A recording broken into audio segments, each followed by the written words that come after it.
that currently as it stands, that there is simply a bilateral trade consultation between Taiwan and the EU.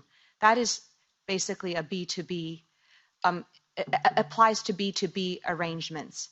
But if you look at the foreign direct investment slide that I had provided earlier, the top two foreign direct investment outbound from Taiwan being the US and Singapore, which constitute 45% of our foreign direct investment. Those two have already entered formal G2G arrangements with Taiwan. And as I specified also, illustrated in one of my last slides in my presentation, there are now over 32 agreements from countries that have entered various formal G2G arrangements. So I would urge Parliament and the Commission to look into those for consideration, because it is true that it is a delicate wire walking act to make sure that one respects the one China policy, but at the same time try to secure what is in one's strategic autonomy or strategic national interests.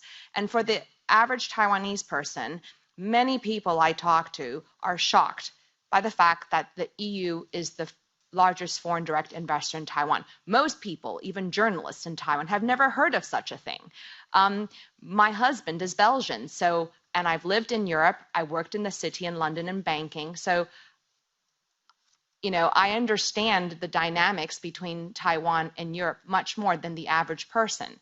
Given the struggle between the battle of supremacy between US and China, and that fact that Taiwan has historically been a colony of Japan, those three places play into people's minds a lot more than the EU. So I would urge that if EU does want to build more connectivity with Taiwan, the only way is to look and explore the 32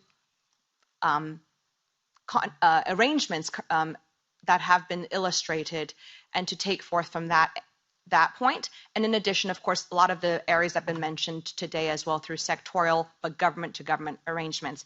And because I do not believe that what I'm hearing from DigiTrade about creative and open-mindedness means targeted. Targeted is weak. Targeted will not speak to the businesses in Taiwan, and it needs to be much stronger in terms of a G2G agreement in some form.